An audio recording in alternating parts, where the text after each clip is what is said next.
menyaksikan CNBC Indonesia dan saat ini kami masih bersama dengan Bapak Budi Aris Setiadi. Pak Budi, kalau kita melihat KTT ASEAN tahun ini kan merupakan event bergengsi internasional. Iya. Nah, kalau sebetulnya melihat substansi dari rangkaian acara ini, sebetulnya apa sih Pak yang mau di-highlight? Apalagi kita tahu bahwa dengan negara ASEAN ini kan potensi ekonominya sangat besar. Bagaimana ini bisa betul-betul berdampak bagi masyarakat? Bagaimana peran Kominfo sendiri, Pak? Ya, bahwa ASEAN ini kan Indonesia 277 juta penduduk kita, dan kita ini 40% dari populasi ASEAN, yang mungkin sekitar 650 jutaan, dan kita 40% dari sana.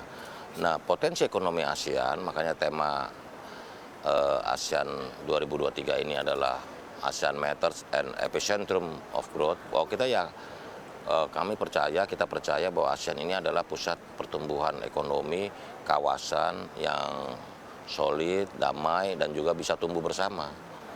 Termasuk juga potensi-potensi ekonomi digital yang bisa digerakkan bersama. Bahkan ada informasi yang saya dapat juga akan ada leader statement bahwa kita akan mendukung digitalisasi ekonomi di ASEAN. Nah, menarik itu Pak terkait dengan ekonomi digital. Karena kita tahu Indonesia memiliki potensi ekonomi digital yang sangat besar. Apalagi digadang-gadang Indonesia akan menjadi leader ekonomi digital di Asia Tenggara. Ini bagaimana Indonesia melihat dan memanfaatkan potensi ini dan bagaimana betul-betul bisa mengorkestrasi dari berbagai kesempatan-kesempatan ini supaya bisa betul-betul bisa diimplementasikan dengan baik, Pak. Jadi bahwa persoalan infrastruktur digital memang masih pekerjaan yang harus kita tangani karena luasnya negara kita. Itu tetap itu problem utama kita. Bukan problem lah, tantangan kita. Karena luasnya kita, maka infrastruktur digitalnya juga harus lebih masif. Terus yang kedua soal bagaimana upskilling digital kita ini juga mesti kita tingkatkan. Dan yang ketiga adalah soal keamanan atau security dalam digital ekonomi. Itu 3 isu yang juga penting dengan banyak turunannya. Tetapi ya pasti bahwa kita punya potensi yang luar biasa. Bahwa negara maju itu 30% ekonominya harus didrive oleh ekonomi digital atau digital ekonomi, mewarnai 30% ekonominya di negara-negara maju seperti itu. Dan kita yakin dalam waktu yang tidak terlalu lama kita akan ke arah sana. Nah, karena itulah kreativitas, inovasi, kuncinya kan 2 aja, inovasi, kreativitas, agar digital ekonomi di Indonesia ini terus bergerak maju gitu. Jangan takut pada inovasi dan kemajuan. Kalau dibandingkan dengan negara-negara ASEAN lain, Pak, bagaimana Indonesia berkompetisi untuk terus memajukan infrastruktur digital supaya ekonomi digitalnya bisa betul-betul maksimalkan? Menurut data yang kami miliki, bahwa kita perlu 9 juta digital talent untuk bergerak dalam sektor digital ekonomi ini. Digital talent kita ini kan harus kita grow up terus, kita tumbuhkan terus supaya bisa mengisi ruang-ruang kemajuan itu. Kita optimis orang Indonesia ini kan kreatif, orang Indonesia ini juga penuh semangat, apalagi kita juga bonus demografi kita sangat mendukung, banyak anak-anak muda. Digital talent ini kan harus anak muda, dan saya sering bertemu dengan banyak anak muda dengan berbagai idenya dalam mewarnai dan menggerakkan digital ekonomi ini, gitu loh. Kita yakin pada waktunya Indonesia akan jadi pemain penting lah di dunia dalam hal digital ekonomi. Oke, untuk menjadi pemain penting dalam hal ekonomi digital, tentunya tadi PR adalah infrastruktur digital dan juga talenta digital. Bagaimana pemerintah Indonesia bisa memastikan hal ini, utamanya dengan berkolaborasi dan bersinergi juga dengan negara-negara ASEAN lain? Jadi, yang penting ekosistemnya harus sehat dulu. Ekosistem untuk tumbuh dia harus sehat. Level of playing field-nya mesti fair bagi semuanya untuk tumbuh. Dan memang dunia digital ini kan dunia yang baru, sehingga entry barrier-nya kan relatif rendah, bahkan kita mau bilang nggak ada. Jadi siapapun bisa masuk. Nah, karena itulah modal utama untuk inovasi dan kreativitas. Dan pergerakannya sangat luar biasa, dan proses tumbuhnya juga di luar perkiraan, karena memang digital ekonomi itu selalu eksponensial kan tumbuhnya. Dan kita lihat anak-anak muda kita lihat bahwa banyak anak-anak muda kita yang sangat penuh daya imajinasi, daya kreativitas dan inovasi untuk terus berkembang. Tugas pemerintah itu membuka semua ruang-ruang bagi anak-anak muda kita untuk terus berkembang dan berkarya. Nah, di tengah perkembangan digitalisasi yang begitu pesat, Pak, tapi satu sisi kita dihadapkan pada tantangan keamanan siber, kemudian juga Anda juga fokus terhadap isu scamming, kemudian judi online. Nah, ini kan sudah ditutup satu tumbuh 1000. Ya, Nah ini ya, bagaimana memastikan hal ini Pak? Jadi begini, bahwa digitalisasi atau kemajuan digitalisasi ini harus dimaknai tujuannya adalah membuat masyarakat semakin produktif.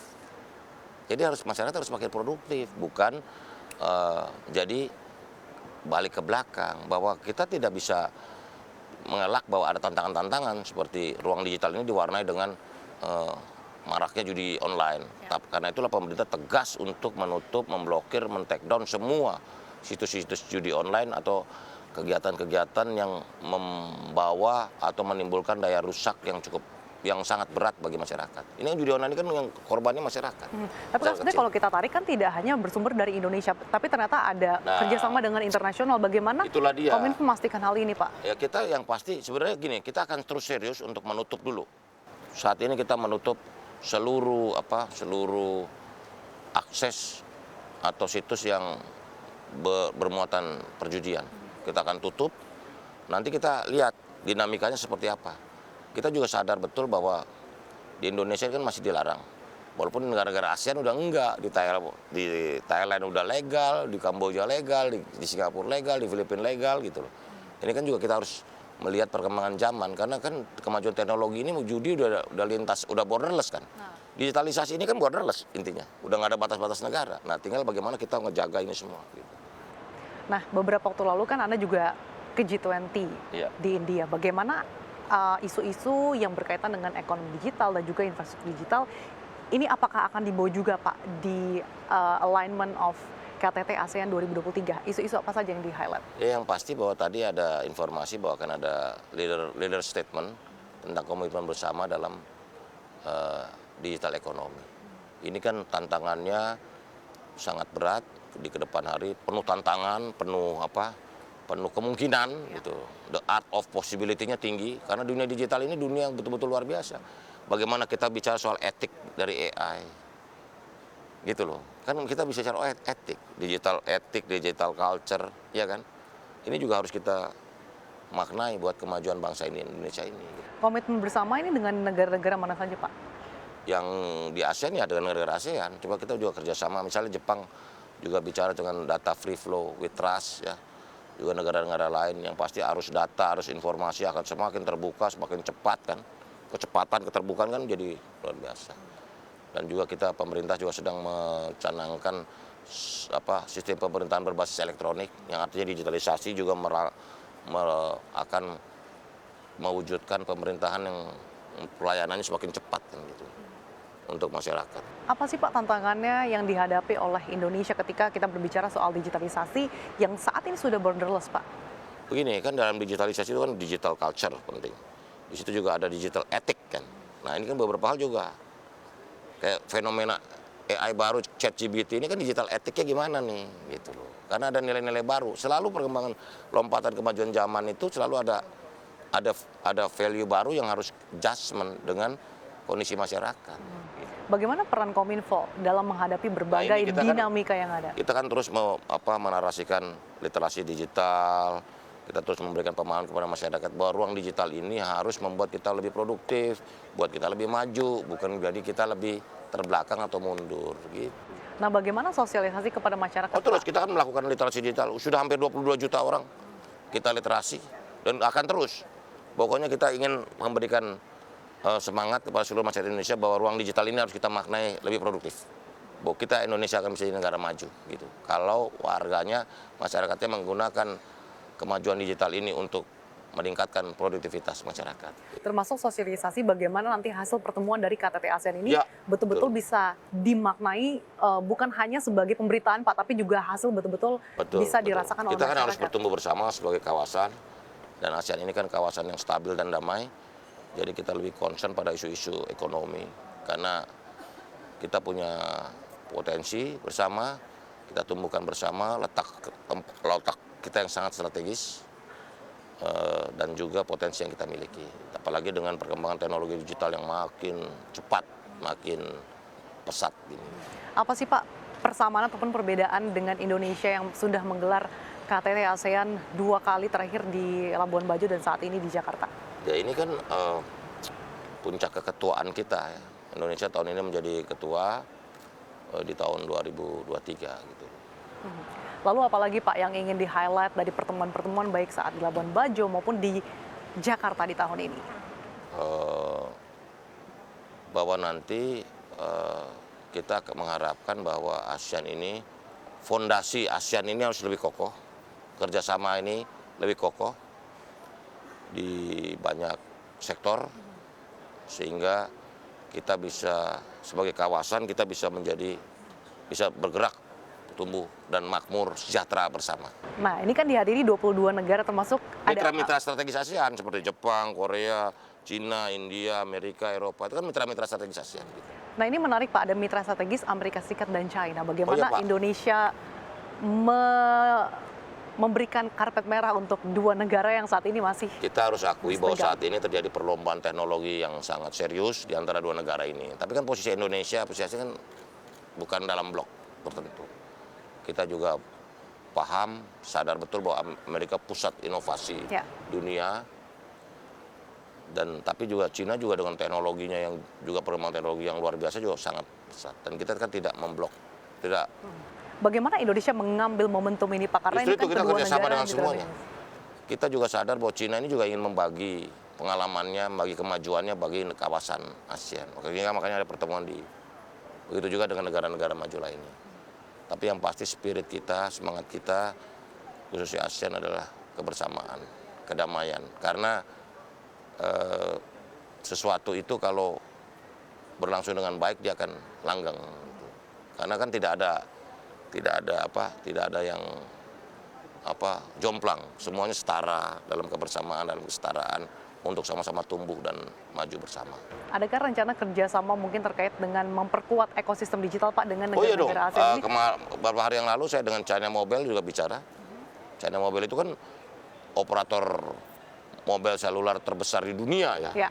Karena hampir 970 juta subscribernya. Nah, mereka juga ingin membagi pengalaman dengan Indonesia untuk 5G mereka. Mereka cepat loh. Di Cina ini 5G luar biasa. Berarti kita bisa berkaca atau berkiblat kepada China Ya, dengan begini loh. provider terbesar. Ya karena mereka punya pengalaman mengelola 970 juta subscriber bukan nggak gampang loh. Karena semuanya kan mesti Kerjasamanya ini dalam bentuk apa Pak? ya bisa partnership, bisa investasi, bisa apapun. Nanti kita lihat aja. Oh, jadi Itu saat ini masih ranahnya tahap ranahnya B2B lah. Tapi yang pasti kita kan terbuka. Oke, jadi saat ini masih tahap Indonesia terbuka pada siapapun yang ingin sama-sama maju lah. masih tahap diskusi ya Pak ya. Ya, gitu. Tapi arahnya akan ke sana. Dan arahannya tentunya ingin memperkuat Karena gini loh, sistem 5G di Indonesia juga ya, Pak. prinsip kita kan gini, kita kan mau kerjasama sama siapapun yang membawa kemajuan bersama dong. Gitu loh, di Indonesia. Selain China mungkin ada rencana kerjasama Ada lain untuk beberapa negara memperkuat lain. ekosistem digital Pak? Ya, Seperti bisa. apa misalkan? Perancis, data center kita kan juga nanti dibangun oleh Perancis. Gitu. Mungkin ada dengan Korea dan banyak negara. Pokoknya kita ini kerjasama sama seluruh negara. Karena Indonesia ini kan terbuka. Kita ini kan nggak anti atau menolak kerjasama dengan siapapun. Oke, Yang penting semangatnya adalah maju bersama. dengan spirit maju bersama ini Pak, apa harapan bagi tuan rumah Indonesia sebagai tuan rumah KTT ASEAN tahun ini untuk betul-betul bisa menghadirkan tema yang tentunya ini sangat di-highlight, yaitu epicentrum of growth? Ya kita mengharapkan ini menjadi fondasi kita bersama untuk maju. Jadi ASEAN Indonesia 2023 ini bisa menjadi sejarah bagi fondasi yang lebih kokoh tentang ASEAN ini untuk lompat dalam 10-20 tahun mendatang. Begitu. Jadi fondasinya di tahun ini.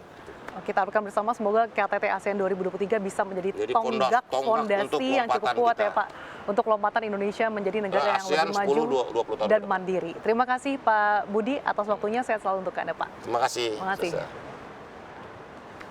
Demikian interview kami bersama dengan Bapak Budi Aristiadi, Menkominfo, CNBC Indonesia, Beyond Business.